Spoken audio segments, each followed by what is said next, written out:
This is Coffee with Kelly, a dynamic podcast that's dedicated to driving positive change in school safety. I'm your host, Ethan Woodman, Product Marketing Specialist for Crisis Go, and I'm joined by my esteemed colleague, Kelly Moore, Senior School Safety Specialist for Crisis Go. Our mission is to empower you with essential knowledge, tools, and inspiration required to foster a safer and more secure school environment. We hope this podcast will be the catalyst for transformation in your schools. Join us as we continue to dive into the world of school safety. All right. Good morning, Kelly. Good morning, Ethan. How are you? Is the audio still lagging for you, or is it you got to figure it out? Right. Oh, no. I have everything else shut down. So as long as we don't add too much stuff to it, we're okay. But Okay. I have an appointment tomorrow for our IT guy to look at it and see what the issue is. Okay. All right. Well, hopefully get that figured out. Yeah. Let's see. Let's hope. All right. So as usual, we will start off with an article or two. So this is pretty different in terms of location, but it is still school related. So in the Philippines, they had a school shooting that resulted in 3 deaths. So from what the article is saying, so it was 3 were killed and 20 were injured. So this was on Monday of this week. So it seemed like, they're talking about like it shocked a nation and all that. So it seems like a pretty rare thing over there. The shooter, so there was 2 shooters. That's kind of the, I guess I'll call it unique part of this, 15 and 14. So they opened fire at a public high school in Tacloban City. I don't know. I think I'm pronouncing that right. I don't know.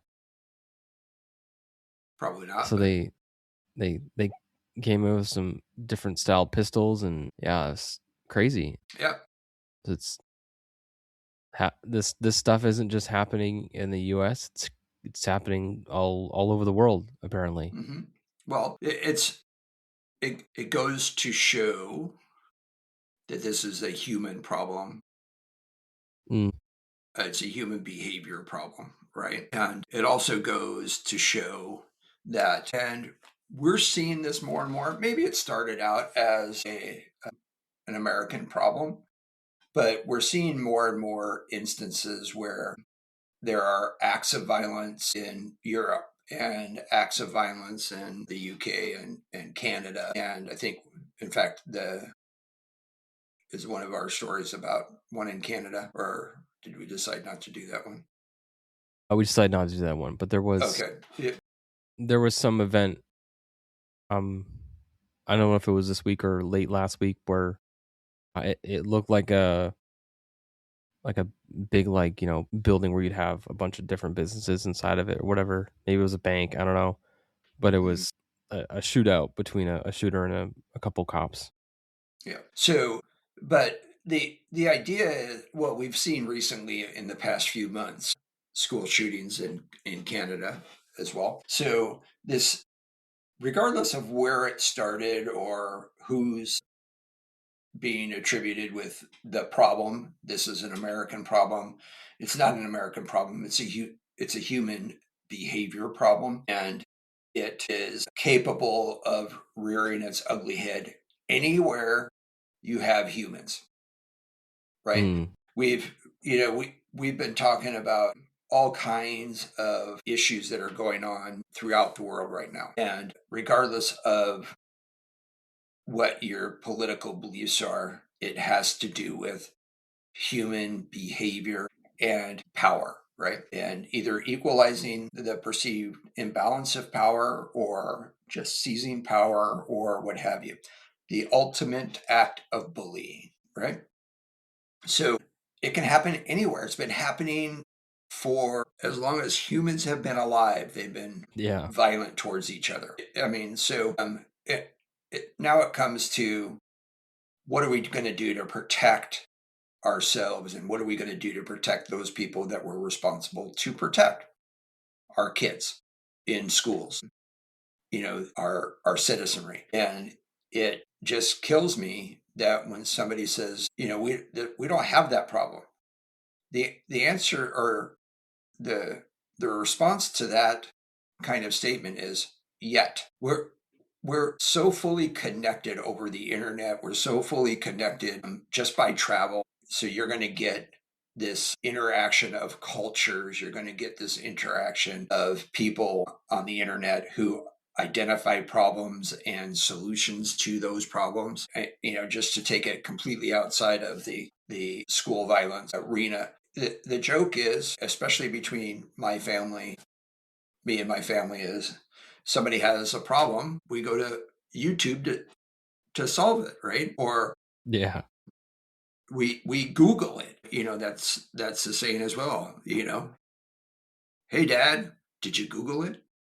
Right? It's that kind of interaction. So the solutions are out there, and people are going to say, "Well, YouTube, Google, they're not going to tell you." Well, that's true, but somebody will. Somebody in some forum, in some first person shooter game, in some sort of protected communication platform, but somebody's going to answer your question about how to solve your problem.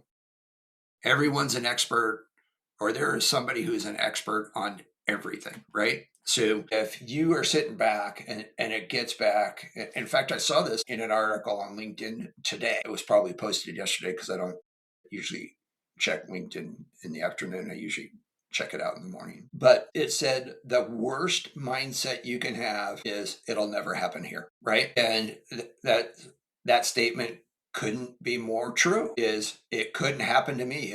It's not going to happen here. It's not. And we've talked about this a fair amount before, about a month before the shooting that I was involved with in California. We had a big party and we had a huge riot. I mean, thousands of people rioting. And so I was the incident commander for that. I was not the incident commander. I'm sorry, I misspoke there, but I was the infield commander. So I was the one behind the skirmish line, directing the skirmish line. So as we're getting the upper hand and we're controlling the crowds, and I use the word controlling, and a not that it's under control, but we're in a stalemate, right? We're not advancing, we're not doing anything, but there's not a lot of people getting hurt. We have an established boundary, no man's land between us and them. So we always ask what's next. So I'm asking my incident commanders, what's the plan? What do you want me to do with this? I have this. I can move them. I just need to know where to move them to, and so forth. And so this started, early evening, and they said, just keep moving them. And I said, okay, where to? But we finally, after me asking many, many times and saying, hey, what's the plan? What do you want me to do with all these guys, these thousands of kids who are throwing stuff at us, who are setting things on fire, those types of things. What do you want me to do with them? And I've told you this before. They never came up with a plan. And the reason they never came up with a plan was because even all of the training that we have done, nobody thought it would actually happen. We've been training to do riot control. We do it twice a year, once before Halloween and once before this event in the spring. We've been doing that for 20 years. 20 plus years. And it was probably longer than that because I wasn't part of the sheriff's department all that much long prior to that, right? But I had been actively participating in those things for 20 plus years. And oh my goodness. The problem is we practiced so long, and the practice became routine. Okay, we got to do this because it's Halloween. But the problem is that the leadership who is going to decide those things, those decisions, never thought it would happen because we'd been doing this for 20 plus years and nothing happened. Yeah. Zero. We'd had history of riots and stuff like that in the late 80s, early 90s. I wasn't there at the department at the time, but they just didn't think it would happen, and they got. Of course, if I don't like what's happening or not happening, I tend to get a little loud about it. So I'm screaming at it, but it ain't gonna happen. It ain't gonna happen.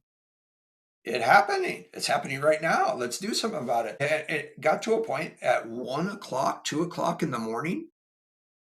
So 6, 7 hours later, where we went through all this kind of less lethal ammunition, tear gas, rubber bullets, noise, flashbang type stuff, and we went through thousands of rounds, right, of that stuff. And finally I said, the reason they're still here is because we're still here. And they go, what do you mean? I go, they're fighting us because we're fighting back. So we should leave. We can't just leave, Kelly. I said, I think we can. And so they said, well, what's your plan? And I said, well, I have one more intersection I can push them to.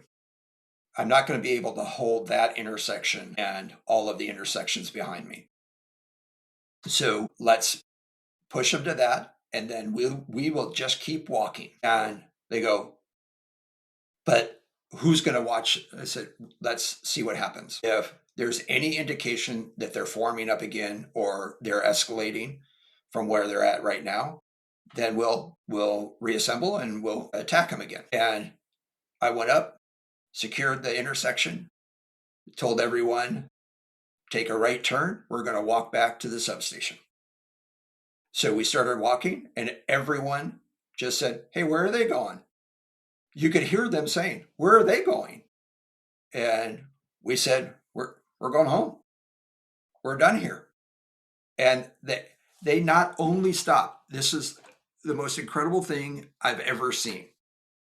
Not only did they stop, they started picking up the trash. All the stuff that they had turned over, That's trash crazy. cans, all the broken bottles that were thrown around. But it's because, and the reason I say that is because this is of how bad something can be if you think that it will never happen. And you don't have a plan to address it should it happen, right? So you had in the Philippines, and I get it, but you had 3 people killed, 20 plus people ish injured, because why? They weren't prepared. They didn't think it would happen. And in fact, in the headline, a rare shooting. Yeah. Something that's, if you think about as much publicity and stuff that we get in the United States about these shootings, school shootings are pretty rare. When you consider the number of schools, the amount of the population, et cetera, right? We give it a lot of attention because politics and stuff, but the fact is they're actually pretty rare. And the chances of them happening to your particular school is pretty rare, right? It's pretty, in gambling terms, it's a long shot that you're going to actually have a school shooting at your school, but that doesn't mean it's not going to happen there, right? Yeah. And we can say with pretty good certainty it's going to happen again. What we can't say with certainty is where and when or how or why. So when you start looking at the fact that it can and has happened in many parts of the world, not just the United States, but we're also seeing escalation in. I think they technically qualify for terrorist acts, right, and politically motivated acts. So when we first started, and when I say we in law enforcement started really examining the potential for school shootings after Columbine, and we started looking at that whole thing. We also looked at political violence towards not just shootings that occur by other students, which we have a tendency to focus on, but terrorist acts, right? So where you have a political party that is incompatible with your views or values or whatever, when you have a culture that is incompatible, which means they don't think you should exist, then the potential for those types of attacks go way up, right? Because now it's about not only about the power, it's an ideological motivator that says you shouldn't even be on this earth, right? So, and if anyone says, Kelly, you're over exaggerating, nope. I will argue with anyone about that. Trust me. It's true. It is true. It's true. So when we're talking about that kind of stuff, we have to look at it can happen here. And if it can, so here's the most dangerous aspect of that thought, it'll never happen here, is that you don't prepare yourselves in case it does. The best outcome of anything, even if you have an event, the best outcome of the attitude switch is that says goes from it won't happen here or can't happen here to it can. Yeah, it can. You're going to start taking the steps necessary to identify your threats, prepare an emergency response plan for that, look at training, look at securing your area, whatever that means, and you're going to come up with plans, right? The biggest gap we have is we have plans. We talked about this a week or two ago. We have plans, but most people are in this state where they don't think it's going to happen.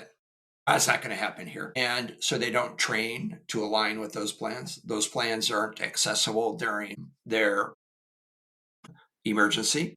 Yeah, I've always said, I don't think we should train to go to the plan and look at a checklist.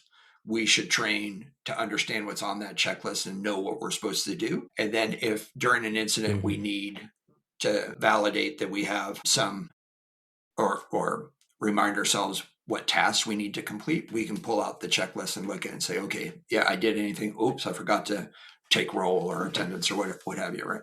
But we know that there are many schools that are still training. If this happens, grab your checklist. So the biggest operational gap is from creating the checklist to understanding what the checklist is to having those checklists align with your actions. Because you didn't train correctly, you're just going to start guessing during your decision-making processes. You're going to do things that you shouldn't do and that aren't in alignment with your emergency operations plans. And I'm going to tell you right now, I'm not an attorney. I've been around a lot of them in my life. And I will tell you that if I was suing your school, I would say, all right, let me see your emergency operations plans. And I'm going to go through step by step and see if you followed that, right? So I'm going to see if you're in compliance. I'm going to see if you just rubber stamped them every time that you needed to update them. You didn't look at them. You didn't change things. Like when I got to the school district I was at, I knew that they had to refresh and reapprove them every year. But I knew they weren't doing that because some of the dates that were on the signature pages were 5, 6, 7 years old. That's pretty bad. Right? So, but somebody was going through that process. And luckily, we didn't have anything that happened there. Hold on one second. Luckily, we didn't have anything that happened. But that's what I would have just said, okay, give me your plans. And that's where I would have started my lawsuit. I need a record of how you responded, and I'm going to compare it to this. And right now, we're relying on everyone else to do our job for us.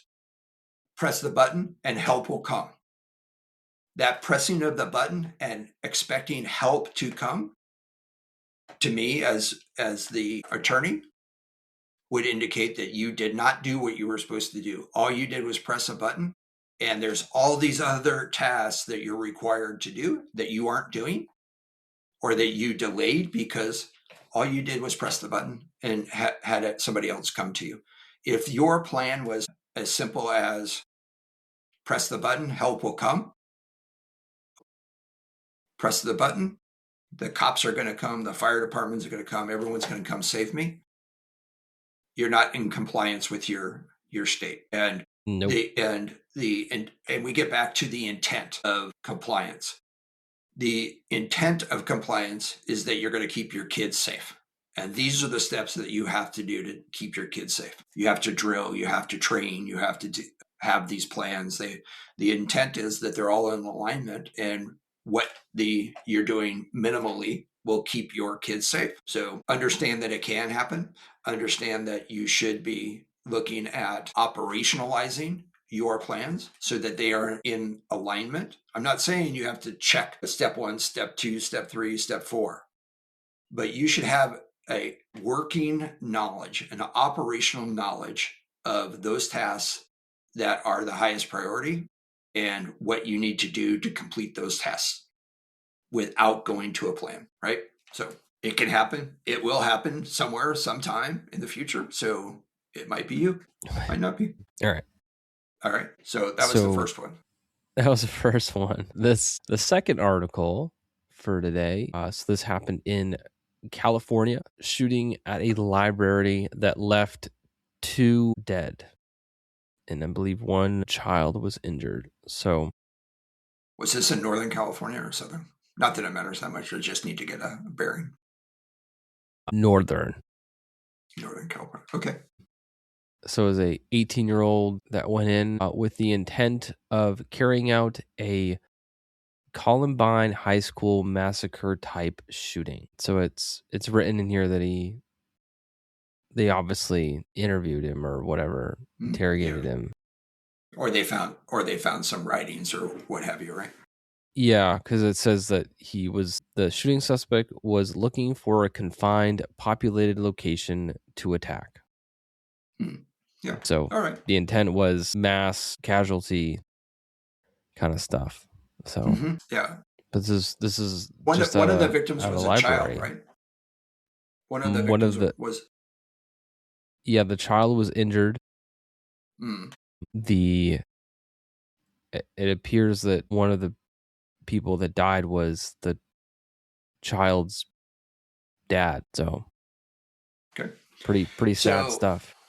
Yeah. So you look at, again, we're having this conversation more and more here at Crisis Go, and we should be having this conversation more and more outward, public facing, and we were going to have that. In fact, I have a meeting directly after this podcast to discuss that more and more with public response agencies here in Virginia. Nice. But the fact is, and I'm going to reiterate this, we've said a fair amount in the last couple of podcasts, but the fact is that school safety cannot be separated from community safety. And community safety cannot be separated from school safety. And this was a perfect example of that. Right now, the vast majority of schools are out for the summer. We have year-round schools. We have these ones that take a very short break and then start up again, right? But the vast majority are out. So what does that mean? That means all of our kids that are not in school are some, and when you have somebody who's motivated to have or to conduct a Columbine type massacre in a community that is not in school, what do you think they're looking for, Ethan? What do you think they're looking for as their target? The most vulnerable? Well, that's probably a given, but more than that, right? The most school-like. Sure. Yeah. Right? Okay. And so library is essentially just because schools have libraries in the school, so, right? And it's just an external version of that.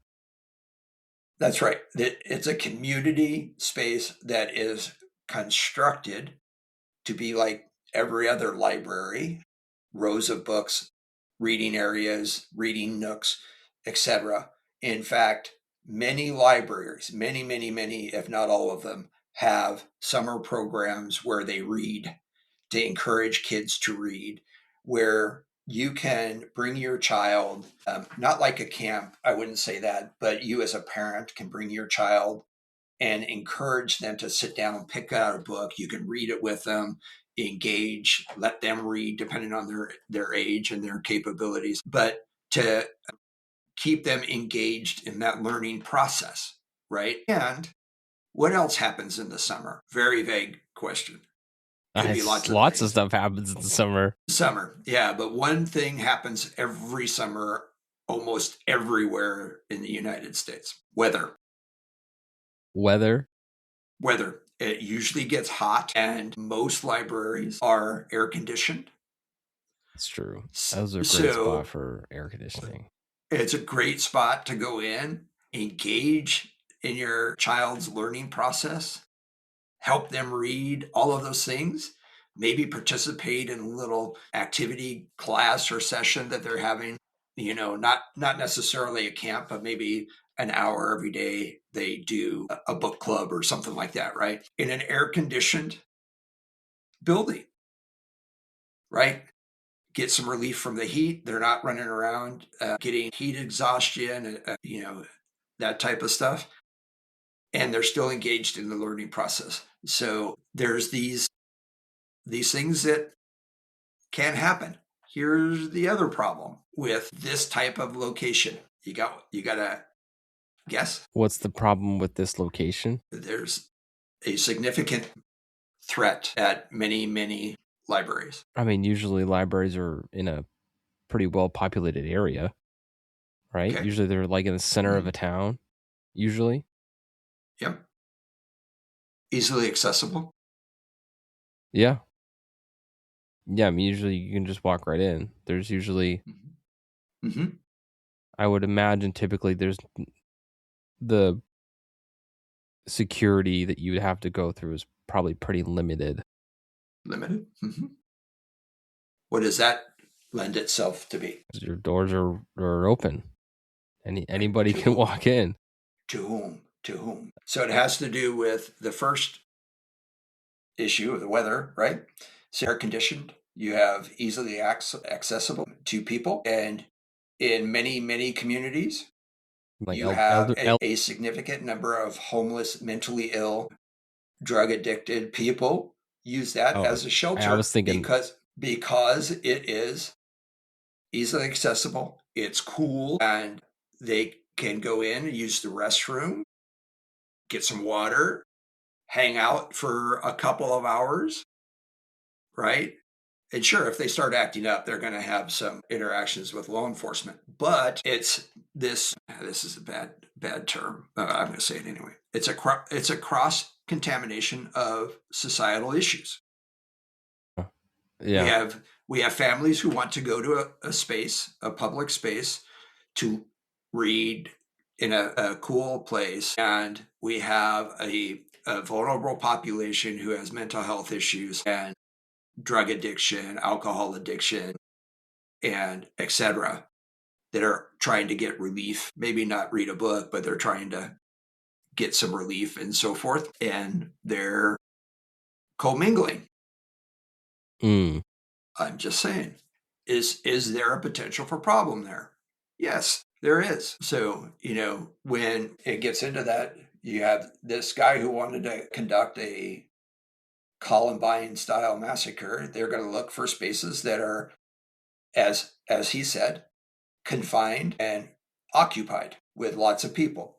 So you have lots of people there, but you have also a lot of people who are potentially threats just by the nature of that building.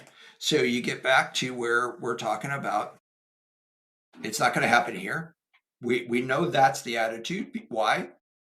Because that's how open they still are, right? Mm. And there's little security there. I get it. But their attitude is it's not going to happen here, right?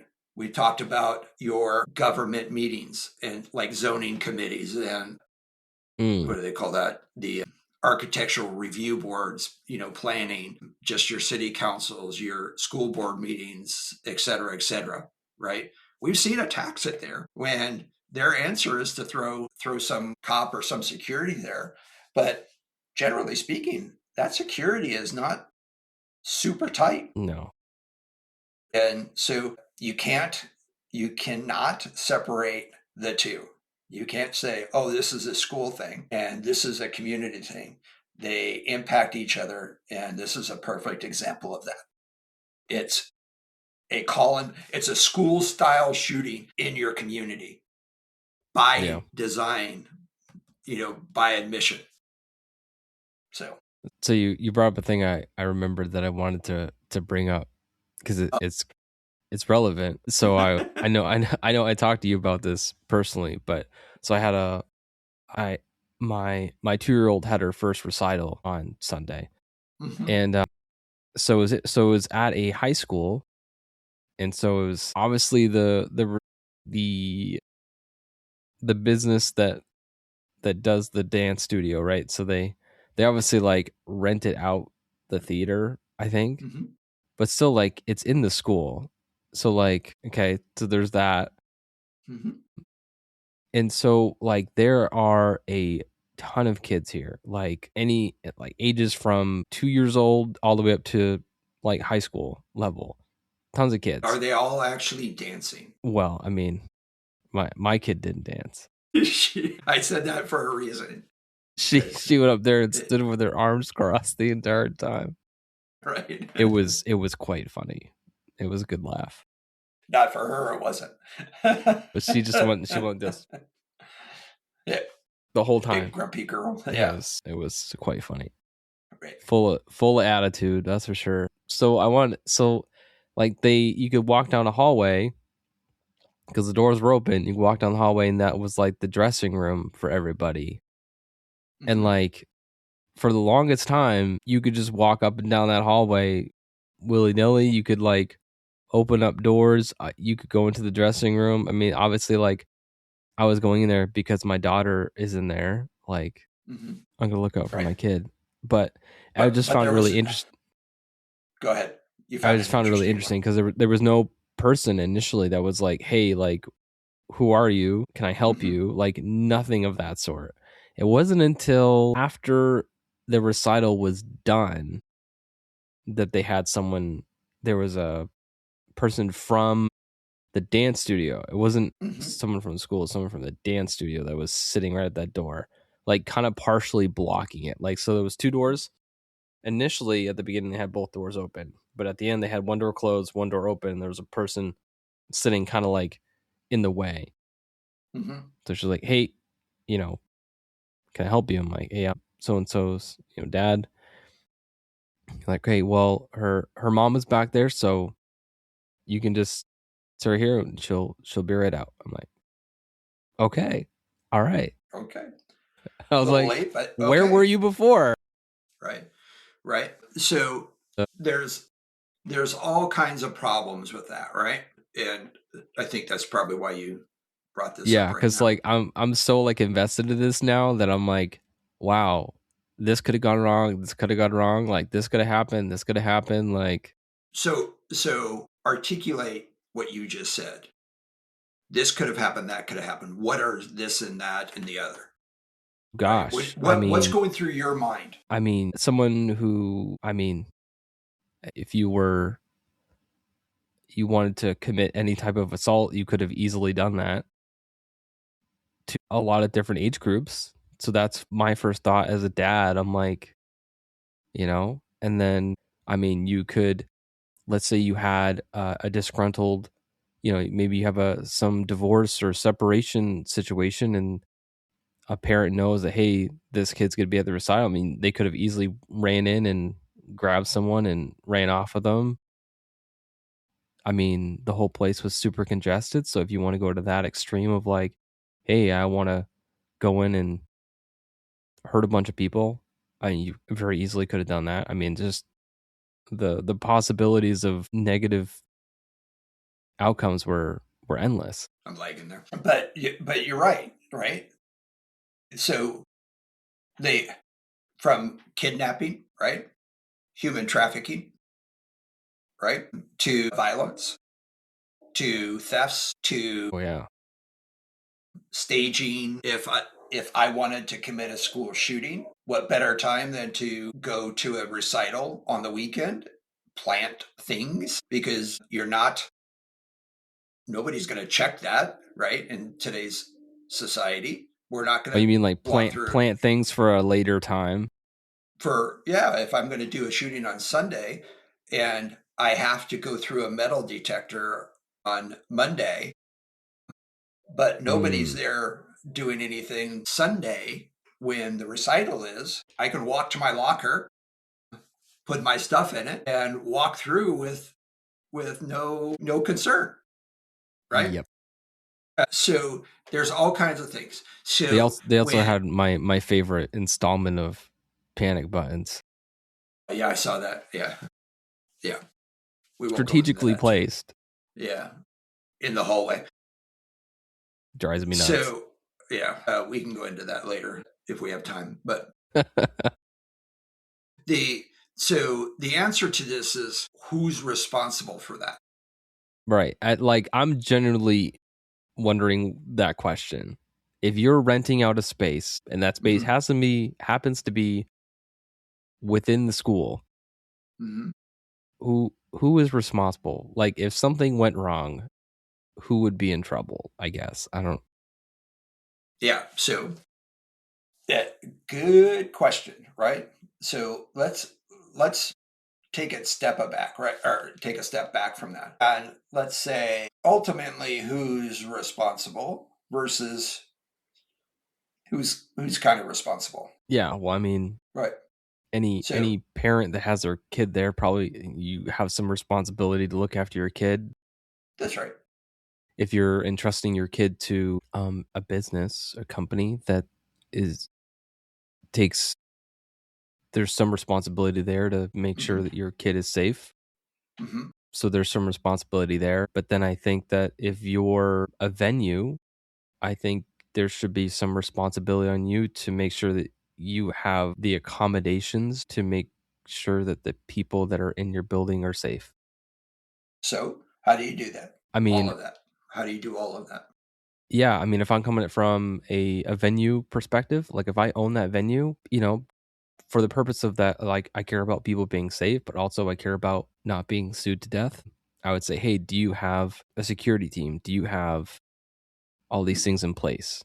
If not, I can provide them to you or something like that, you know? Or yeah, so you what you're saying really is make it a condition of your rental agreement, Yeah. Yeah. Cause right? like So if something goes you wrong said in something. your building, like, Yep, yep. And sometimes you alluded to this. You want to protect yourself from liability, mhm, right? So um, that one of the easiest ways to protect yourself from liability is to shift the liability from yourself to somebody else, mhm, right? So if it could be as simple, and again, I'm going to tell you this, I am not an attorney, but it could be as simple as this. We expect you to provide adequate security yeah, at your event, right? So somebody is obviously going to argue what's adequate security, yeah. I mean, right? some people, I'm a dance studio. I'm not a security company. yeah. Can you really expect them to understand like Say it what good right, security looks like? I mean, I don't. right. But then can you say minimally what that is? Mm, If you're working through securing your building on a daily basis, maybe that permit has to be approved by a school safety director mm, or a security okay. director, right? Say, look, you have to have a plan. Show me your plan. Well, if you need help, come talk to me. We can work through this, right? You can hire Yeah. private security, or you can hire us to do it, or whatever. But we need to have security at these things because not only do we have lots of kids, lots of We have a wide range of age groups, but Mm. those are the kids that are actively participating in the event. And I'll use you as an example. Not a very good example, but you have a participant, a young participant, but you have another child.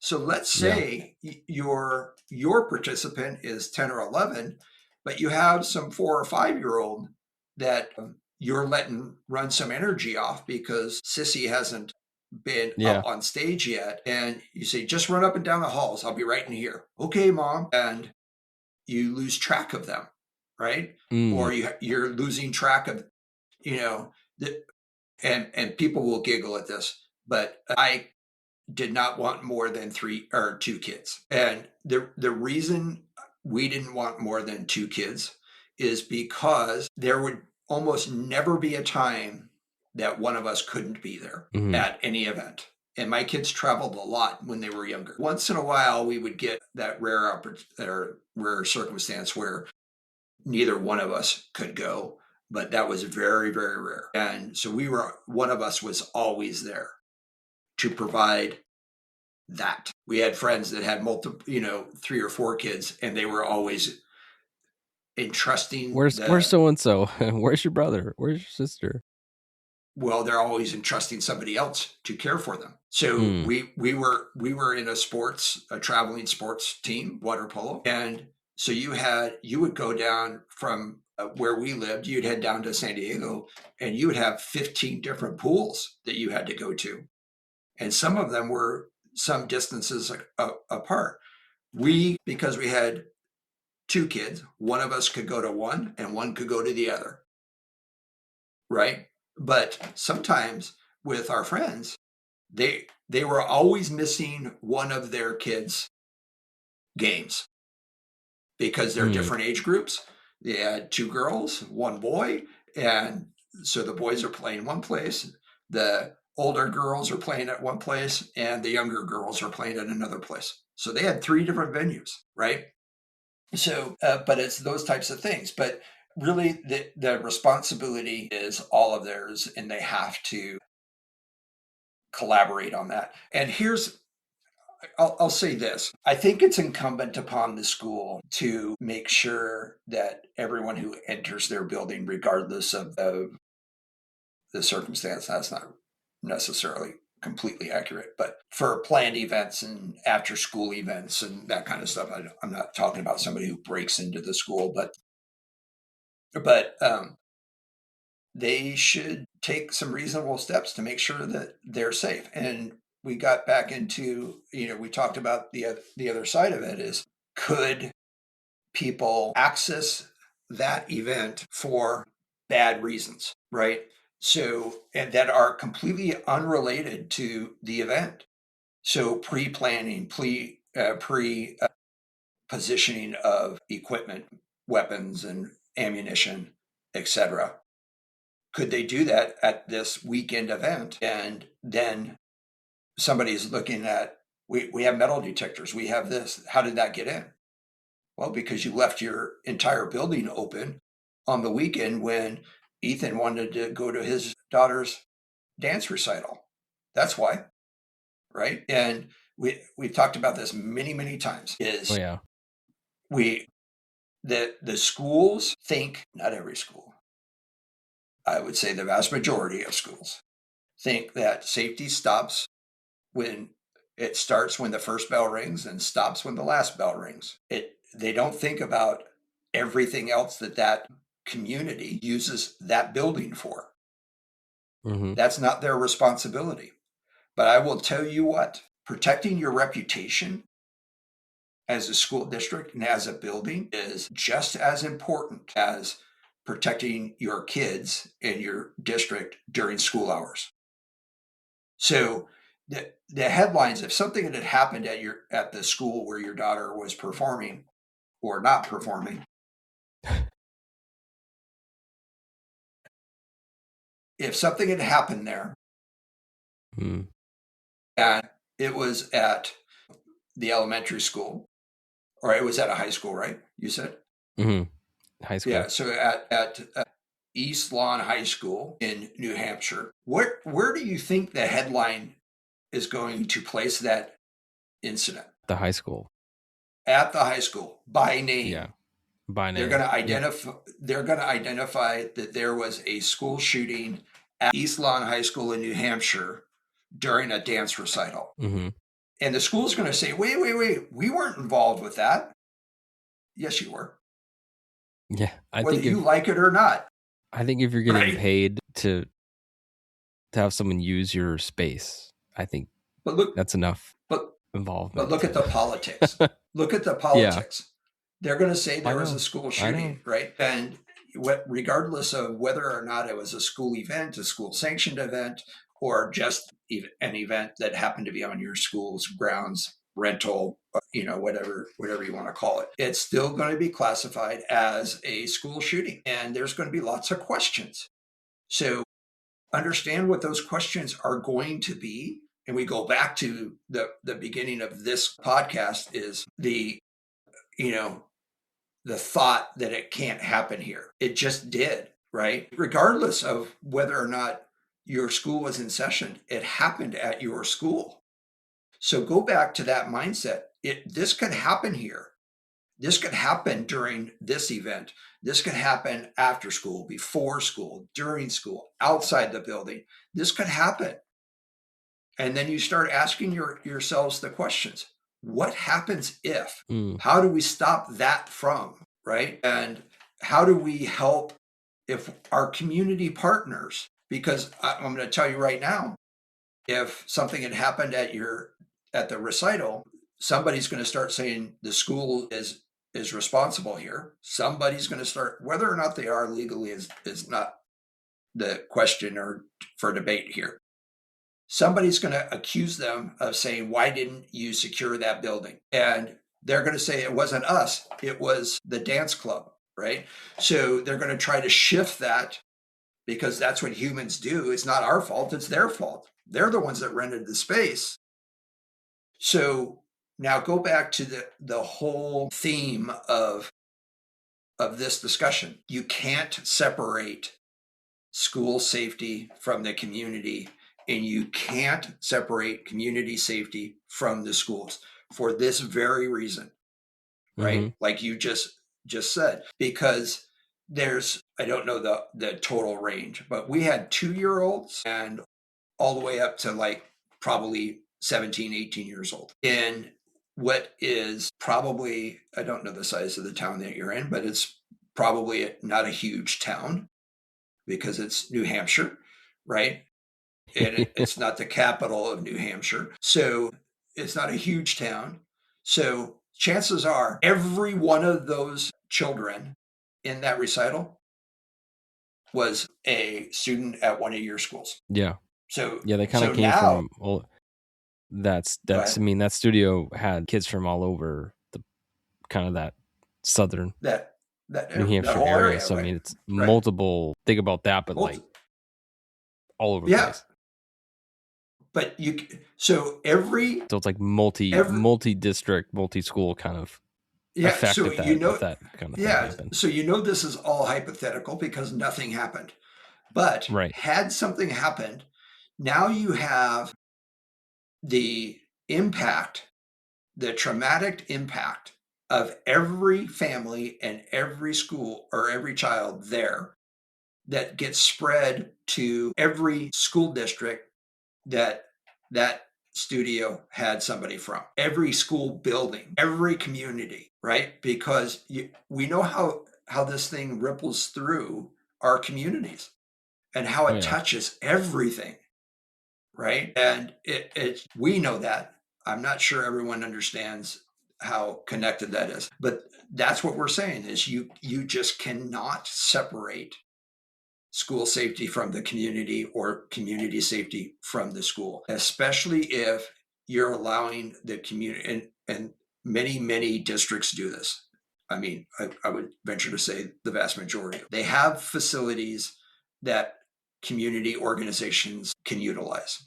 So there's always these rental agreements. I don't know of a district that doesn't do that, but a public district, but they do it all the time. If you're going to do that, you're making that connection much tighter than it normally would be. So if you're making that connection more closer, then you have a higher responsibility. So there you go. You just got to, it's what a responsible, I'll say this, it is what a responsible school administrator who's in charge of rental agreements should do. It's also what a responsible member of the community should do, right?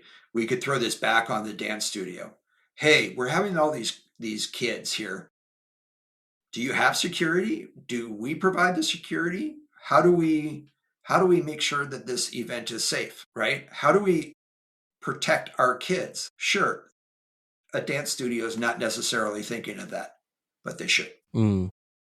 They should be saying, we're going to have this. What's the security? And to some extent, I would say a little, but a little too late, right? Is if there was no security for the changing room or the dressing room, whatever, rehearsal room, if there's no security there at the beginning, you lose it. And all you're doing is keeping a dad out of the room when the mom's inside. That's all you're doing, because you don't know what was placed in there. You don't know who was in there beforehand. I mean, when you're do what I do, as long as I've done it, and you are in a situation, you start thinking of, there's somebody that could have been in there hiding in one of the closets or one of the bathrooms if that room had that, right? And just waiting for some unknowing little girl saying, hey, I'm going to go change. Okay, we'll wait here for you. But there was no security at that door. There was no one saying who's in here, who's allowed in here, who's not. Are there bracelets that say you have access to this room but not that room? Those simple attendee sort of controls. This allows you to go into, right? So this allows you to go in and watch. You're a spectator, right? You have a pink band that says you can go in and watch, but you have no access anywhere else. And then maybe a red one or a green one or a blue one says, okay, you have access to this changing room because that's the changing room for your child's age group or your club, right?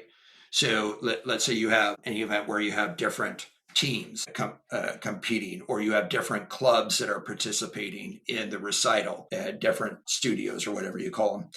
Then why would we want those kids to commingle? Why would we want their parents to commingle? You wouldn't. Keep them separate. If they want to commingle out in the public space, have at it. But in those rooms, they're protected. So those are just some of the things that you, as a responsible member of the community and having these types of organizations and businesses, because a lot of those are businesses, that's your responsibility. Make sure you protect the kids. What happens when they travel, right? I get pushback all of the times. Before cell phones were real popular with kids, my kids had cell phones early on. They were 9 and 10, somewhere in that range, when they had cell phones, so that they, no matter where they were, they always had contact with me. I mean, you can get like kid cell phones that only gives them like 4 contacts or something. Like it's there's things out there to make communication, right? But access to communication safe for a kid. I guess I'll put it that way. People were saying, "Are you kidding me? You're giving your kids cell phones? They're too young for that." No, they're not. They're not too young for safety. Even emotional safety, if they're at a tournament and they have a tough loss and they need to talk to dad or mom, give me a call.